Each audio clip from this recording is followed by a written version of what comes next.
Study with Babel Sir, motivated by MS Chowdhury.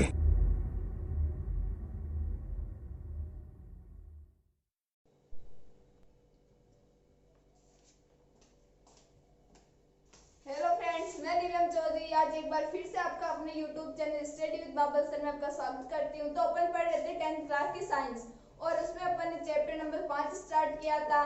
उसमें अपन ने पढ़ लिया अम्ल, क्षार, लवण, फिर अम्ल, क्षार और लवण के क्या क्या उपयोग होते हैं, फिर अपन ने देख लिया इनके सामान्य गुण, फिर अपन ने आगे देखा था पीएच स्केल, पीएच के दैनिक जीवन में महत्व है, फिर अपन ने कल देखे थे NaCl NaOH के उपयोग, इनके सामान्य नाम, बनाने की विधि, इनके गुण। अब आज अपन देखेंगे साबुन और अपमार्जक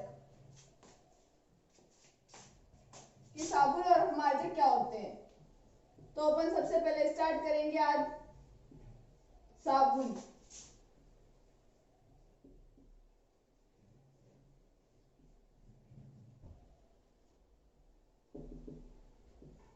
साबुन एवं अपमार्जक। तो साबुन तो आप सभी जानते ही हो, साबुन और अपमार्जक आप लगभग आप सभी जानते हो क्योंकि सारे घरों में ये दोनों चीजें तो मिल ही जाती है। तो अपन सबसे पहले देखते हैं साबुन कि साबुन क्या होती है, साबुन की डेफिनेशन क्या होती है। ये जो साबुन होती है वो लंबी श्रृंखला वाले कार्बोक्सिलिक अम्लों के सोडियम और पोटेशियम अणुओं से बनी होती है। तो अपन इसकी डेफिनेशन देखते हैं सबसे पहले। लंबी श्रृंखला वाले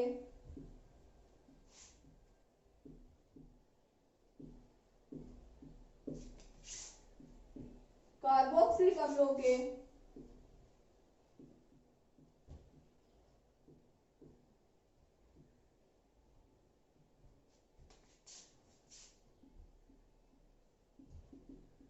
के सोडियम व पोटेशियम लवण।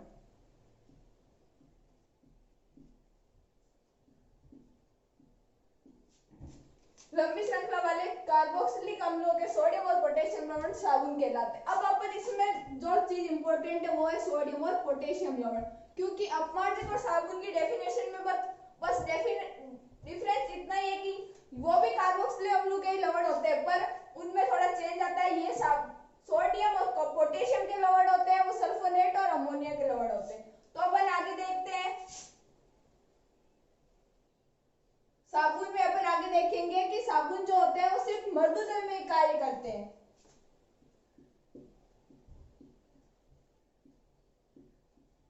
साबुन केवल मृदु जल के साथ ही क्रिया करते हैं।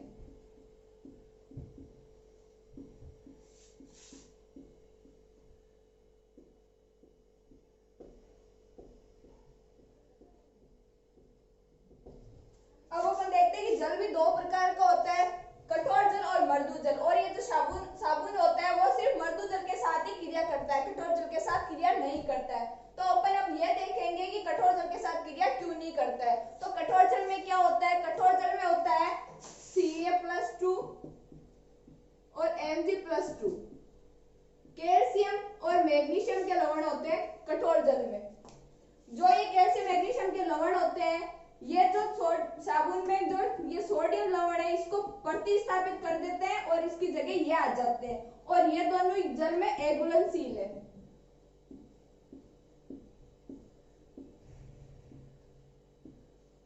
ये दोनों जल में अघुलनशील है जिसके कारण साबुन कठोर जल में कार्य नहीं करता है। अब अपन इसको देखते हैं, इसको लिखेंगे कैसे।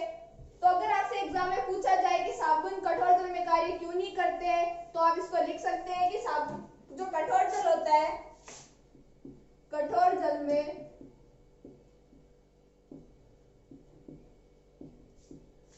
कैल्शियम व मैग्नीशियम लवण पाए जाते हैं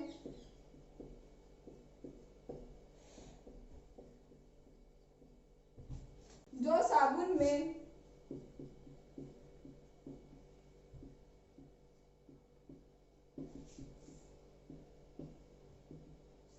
उपस्थित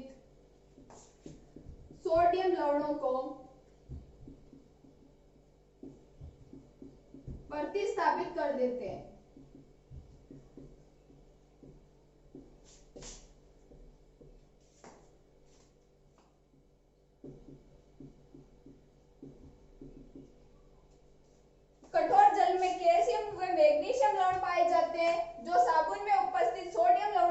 प्रतिस्थापित कर देते हैं। और जो ये कैल्शियम और मैग्नीशियम लवण होते हैं वो अघुलनशील होते हैं, जिसके कारण साबुन कठोर जल के साथ क्रिया नहीं करता है।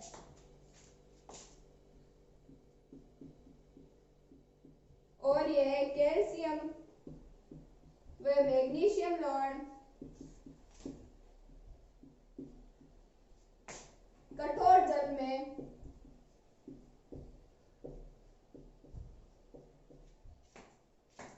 अघुलनशील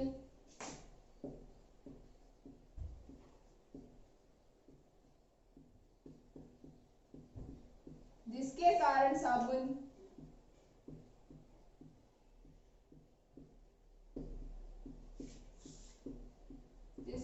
साबुन कठोर जल में कार्य नहीं करता है।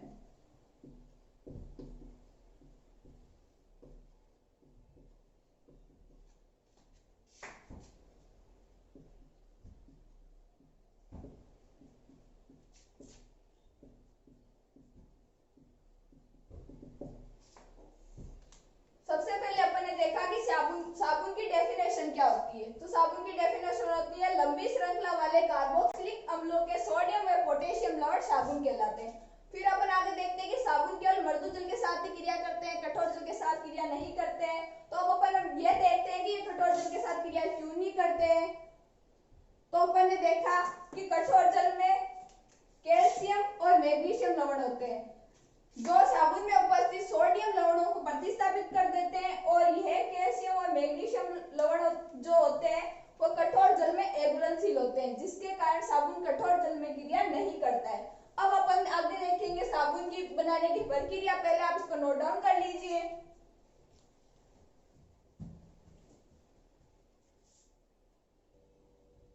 अब अपन आगे देखते हैं कि साबुनीकरण। इससे पहले मैं आपको बता देती हूँ कि साबुन में जो क्या होता है कि उच्चवसीय अम्लों की जैसे पामेटिक ओलिक अम्लों की कुछ श्रृंखलाएं पाई जाती है। अब अपन आगे देखते हैं साबुनीकरण।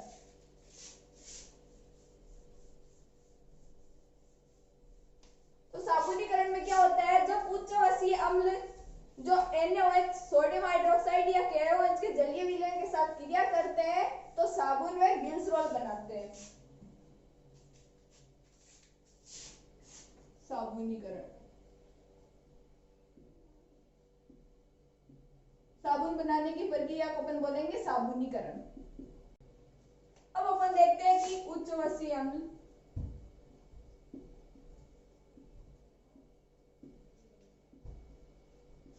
प्लस NaOH सोडियम हाइड्रोक्साइड ले सकते हैं या अपन पोटेशियम हाइड्रोक्साइड ले सकते हैं। इन दोनों का होता है इसमें जलीय विलयन। तो जब उच्चवसीय अम्ल और NaOH या KOH की क्रिया करवाते हैं अपन तो साबुन और ग्लिसरॉल बनता है।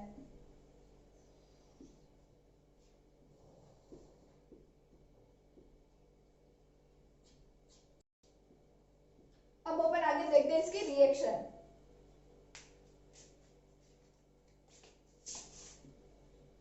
CS2 CH CS2 COOR। अब अपन इसकी क्रिया करवाते हैं सोडियम हाइड्रोक्साइड के साथ, तो आगे बनेगा साबुन और ग्लिसरॉल।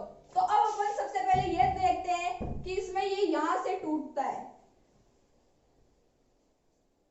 पहले ये यहां से टूटेगा तो ये क्या हो गया 3RCOO और ये इसके साथ जुड़ेगा Na। फिर यहां बन गया CH2 CH CH2 और ये जुड़ जाएगा OH के साथ। तो अपन आगे देखते हैं CH2 OH CH OH CH2 OH। तो ये तो हो गया ग्लिसरॉल और ये हो गया साबुन, साबुन और ये हो गया ग्लिसरॉल।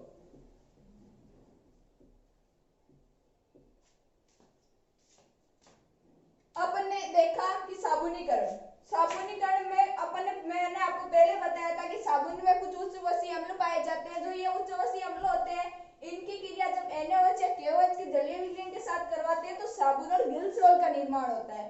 फिर अपन इसकी रिएक्शन देखी अपन ने, तो जैसे अपन ने ये उच्चवसीय अम्ल ले लिया एक, फिर इसकी क्रिया NaOH के साथ करवा दी। तो पहले मैंने बता दिया कि ये स्टार्ट करता है। तो ये हो गया RCO, ये 3 हो गए सेम, तो यहाँ अपन ने 3 लिख दिए। फिर ये Na था तो ये Na, फिर बचा CH2 CH CH2 और यहाँ बच गया OH, ये इसके साथ जुड़ जाएगा और ये गिल्सरोल बन गया। आप इसको नोट डाउन कर लीजिए। फिर अपन देखते हैं आगे। अब अपन देखते हैं कि इसमें साबुन और गिल्सरोल दोनों चीजें हैं, तो गिल्सरोल से साबुन को अलग करने के लिए अपन इसमें डालते हैं NaCl, सोडियम क्लोराइड।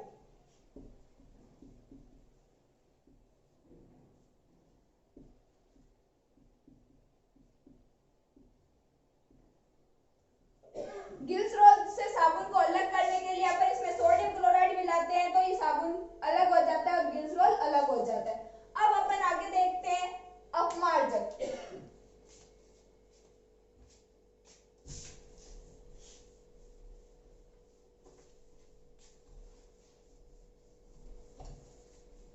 अभी तक अपन ने देखा साबुन, फिर अपन ने देखा साबुनीकरण प्रक्रिया, फिर अपन इसकी रिएक्शन देख ली। अब अपन पढ़ेंगे अपमार्जक कि अपमार्जक क्या होते हैं।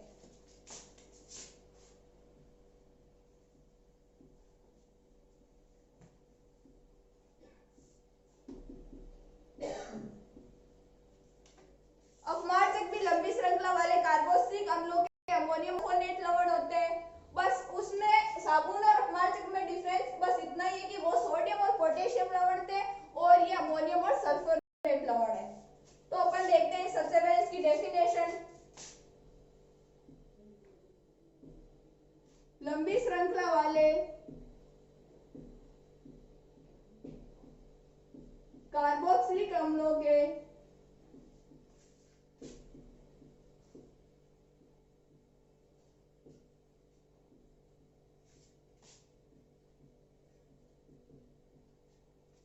अम्लों के अमोनियम व सल्फोनेट लवण।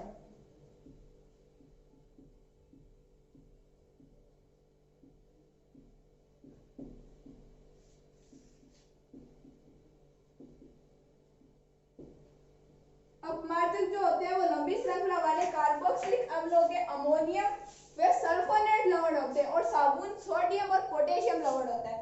फिर अपन आगे देखते हैं जो अपमार्जक होता है वो दोनों जल में कार्य करता है, कठोर जल में भी कार्य करता है और मृदु जल में भी कार्य करता है।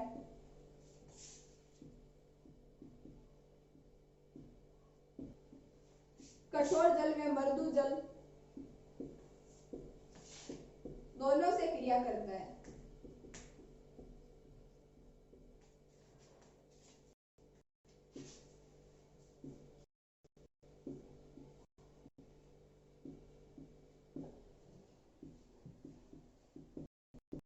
अपमार्जक कठोर जल व मृदु जल दोनों से और साबुन का अपन ने देखा कि साबुन सिर्फ मृदु जल के साथ ही कार्य करता है। फिर अपन आगे देखते हैं कि साबुन की तुलना में अपन अपमार्जक का ज्यादा यूज करते हैं क्योंकि अपमार्जक दोनों जल में कार्य करता है और साबुन केवल मृदु जल में कार्य करता है। साबुन की तुलना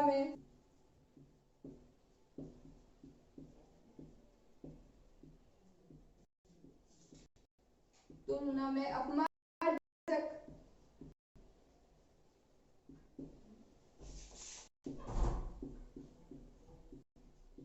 का उपयोग अधिक मात्रा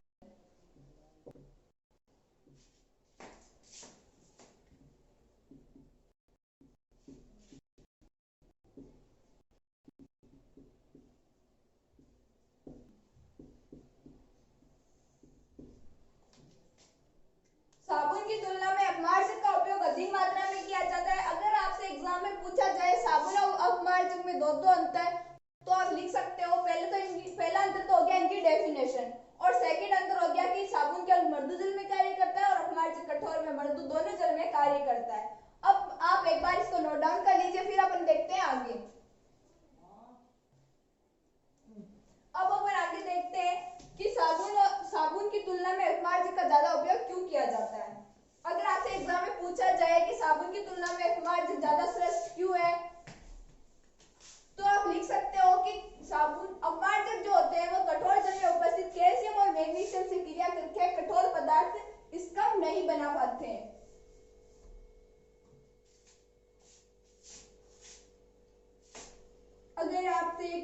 पता जाए कि साबुन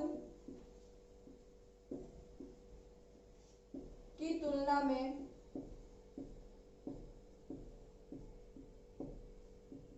अपमार्जक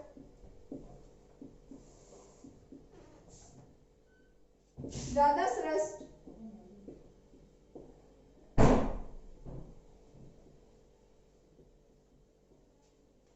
क्यों होता है? तो आप इसका आंसर लिख सकते हो कि जो साबुन होता है वो सिर्फ मृदु जल में कार्य करता है, कठोर जल में कार्य नहीं करता है। और अपमार्जक जो होता है वो कठोर जल और मृदु जल दोनों में कार्य करता है, क्योंकि ये कठोर जल में उपस्थित कैल्शियम और मैग्नीशियम लवणों के साथ क्रिया करके कठोर पदार्थ स्कंभ नहीं बनाता है।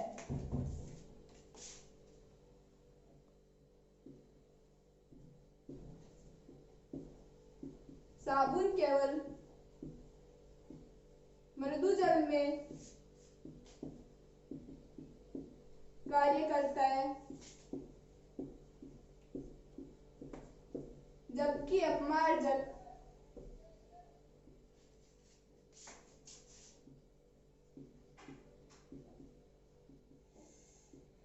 कठोर व मृदु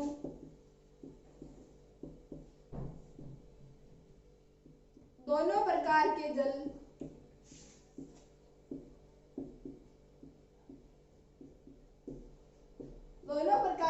में कार्य करता है।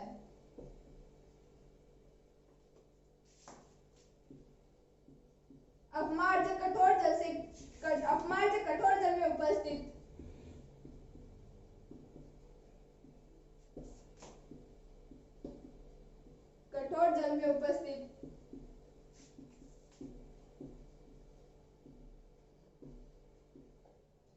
कैल्शियम व मैग्नीशियम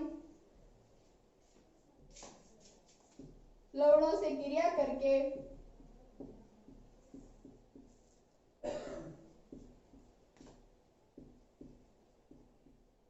कठोर पदार्थ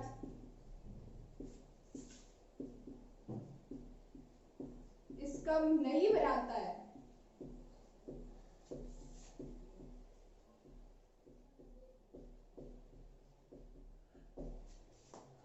तो आप इसका आंसर ये लिख सकते हो। आप एक बार इस क्वेश्चन के नोट डाउन कर लीजिए, फिर अपन देखते हैं आगे। अब अपन आगे देखते हैं कि जो अपमार्जक होते हैं वो सोडियम एल्किल सल्फोनेट और सोडियम एल्किल बेंजोनेट सल्फोनेट होते हैं। अब अपन देखते हैं इसके सूत्र। अपमार्जक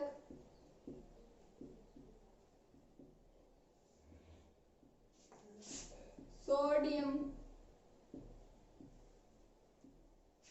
एल्किल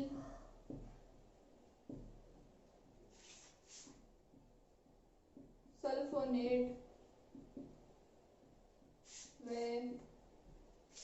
सोडियम एल्किल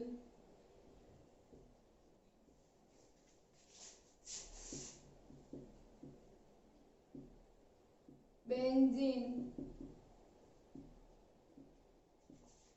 सल्फोनेट होते हैं।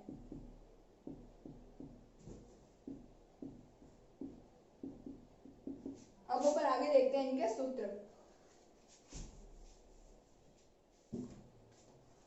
तो RCOSO3 और ये हो जाएगा Na+ और ये हो जाएगा RC6H5, ये सल्फोनेट और ये हो गया Na+।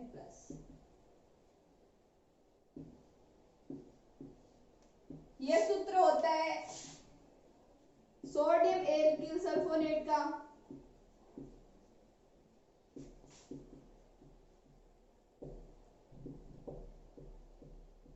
सल्फोनेट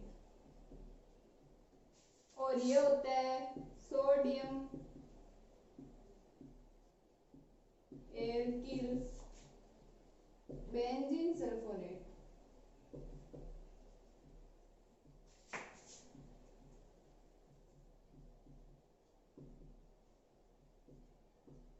अब अपन देखते हैं कि साबुन की तुलना में अपमार्जक होते हैं उनसे प्रदूषण ज्यादा होता है। साबुन की तुलना में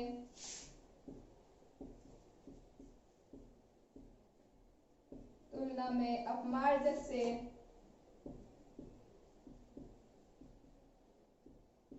प्रदूषण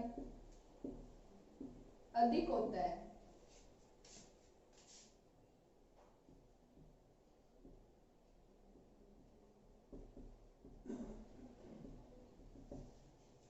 साबुन की तुलना में अपमार्जक से प्रदूषण अधिक होता है क्योंकि साबुन का तो अपघटन हो जाता है और जो अपमार्जक होते हैं उनका अपघटन नहीं हो पाता है।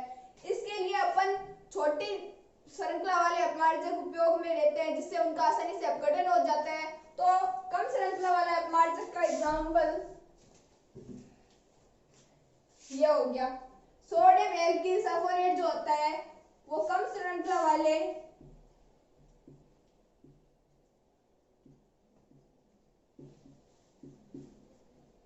अपमार्जक का भी एग्जाम्पल है।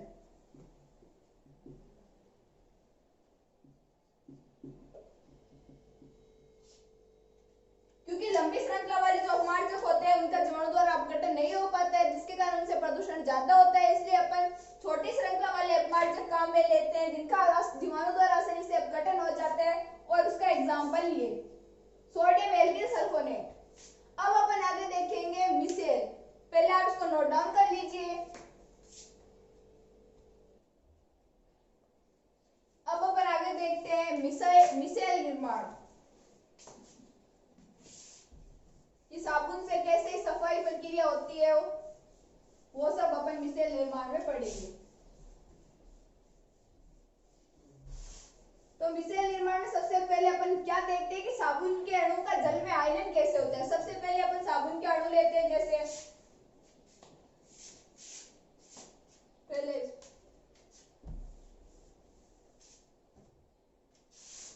मिसेल निर्माण।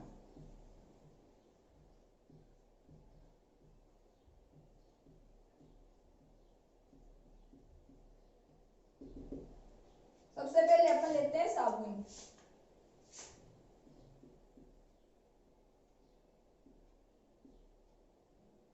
जब इसका अपन जल में डालते हैं इसको तो ये दो टुकड़ों में टूट जाता है।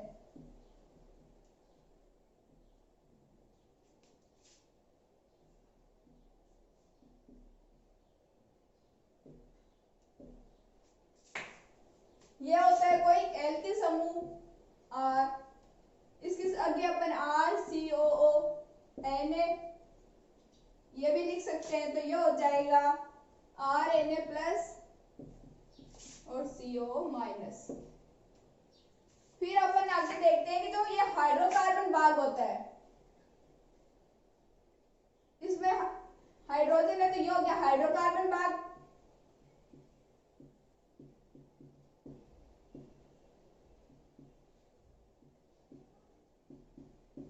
ये होता है ये जल विरोधी होता है।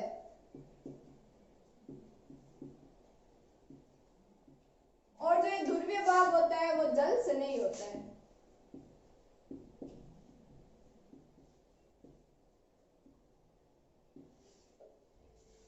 और ये होता है वसा और चिकनाई स्नेह।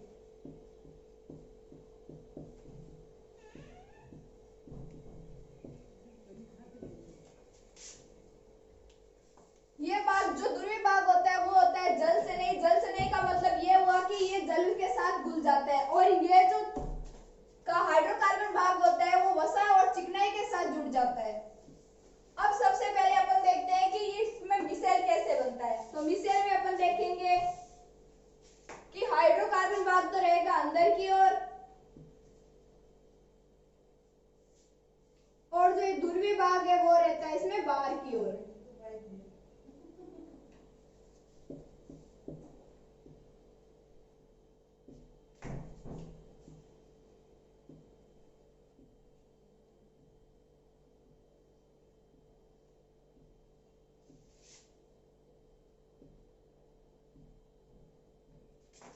ये हो गई मिसेल संरचना। इसमें यह तो होता है ध्रुवीय भाग बाहर की तरफ और ये जो अंदर की तरफ होता है वो होता है हाइड्रोकार्बन भाग।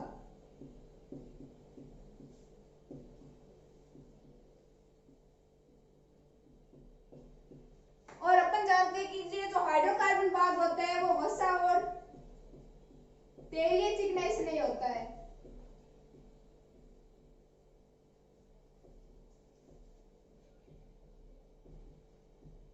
और ये जो ध्रुवीय भाग होता है वो होता है जल से नहीं। अब अपन ये देखते हैं कि ये जल में कैसे कार्य करता है, कि साबुन से कपड़े कैसे साफ होते हैं, अपन ये देखते हैं। तो जब अपन जैसे कि यह अपन ने कोई पानी का टब ले लिया, इसमें अपन ने शुद्ध जल भर लिया, फिर अपन ने चिकनाई युक्त कपड़े इसमें डाले। तो जैसे अपन इसमें चिकनाई युक्त कपड़े डालते हैं तो इसमें दो भाग रहते हैं, एक तो हाइड्रोकार्बन भाग है और एक ध्रुवीय भाग। तो ये जो चिकनाई होगी वो हाइड्रोकार्बन भाग पर चिपक जाएगी।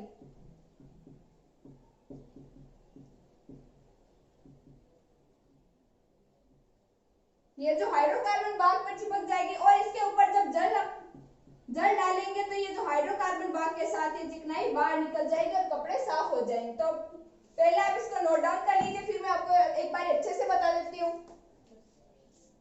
अब मैं आपको एक बार फिर से बता देती हूँ, ये साबुन का उपयोग अपन कैसे करते हैं, साबुन से चिकनाई कैसे दूर करते हैं। तो अपन सबने ये सबसे पहले अपन ने देखा कि इसमें दो भाग होते हैं, एक तो हाइड्रोकार्बन भाग और एक भाग होता है ध्रुवीय भाग। ये जो हाइड्रोकार्बन भाग होता है वो वसा और चिकनाई का स्नेह होता है, और ये जो ध्रुवीय भाग होता है वो जल से नहीं होता है। तो जब अपन वसा और, जैसे अपन जानते हैं कि कभी कभार फिर कपड़ों पे तेल वगैरह कुछ गिर जाते हैं, तो जैसे किसी भी कपड़े पे चिकनाई लगी हुई है तो उसको हटाने के लिए अपन अगर उसमें जल डालते हैं तो जल में दो हो गए, एक तो हाइड्रोकार्बन भाग और एक हो गया ध्रुवीय भाग। तो ध्रुवीय भाग तो जल से नहीं होता है और ये चिकनाई से नहीं होता है, तो ये चिकनाई हाइड्रोकार्बन भाग पर चिपक जाएगी और जब अपन इसके ऊपर जल डालेंगे तो ये हाइड्रोकार्बन भाग के साथ बाहर निकल जाएगी, जिससे कपड़े साफ हो जाते हैं। अब अपन ने आज पढ़ा कि साबुन क्या होते हैं, अपमार्जक क्या होते हैं, विषय निर्माण प्रक्रिया अपन ने देखी। तो सबसे पहले अपन ने देखा कि साबुन जो होते हैं वो लंबी श्रृंखला वाले कार्बोक्सिलिक अम्लों के सोडियम और पोटेशियम लवण होते हैं, और अपमार्जक जो होते हैं वो लंबी श्रृंखला वाले कार्बोक्सिलिक अम्लों के सल्फोनेट और अमोनियम लवण होते हैं।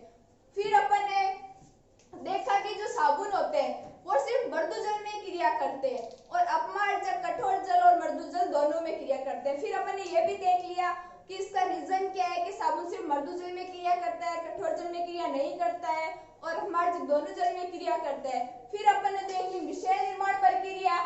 तो अपन ने पहले साबुन लिया, जब साबुन को जल में डालेंगे तो ये दो भागों में आयनित हो जाता है। जैसे ये हो गया एक भाग तो इसका हाइड्रोकार्बन भाग और एक भाग हो गया इसका ध्रुवीय भाग। जो ध्रुवीय भाग होता है वो जल से नहीं होता है, जो हाइड्रोकार्बन भाग होता है वो वसा और चिकनाई से नहीं होता है। अब अपन ने देख ली विषय निर्माण प्रक्रिया। तो विषय निर्माण प्रक्रिया में जो हाइड्रोकार्बन भाग होता है वो होता है अंदर की तरफ और जो ध्रुवीय भाग होता है वो होता है बाहर की तरफ। आज की क्लास के लिए बस इतना ही। अपना ये चैप्टर कंप्लीट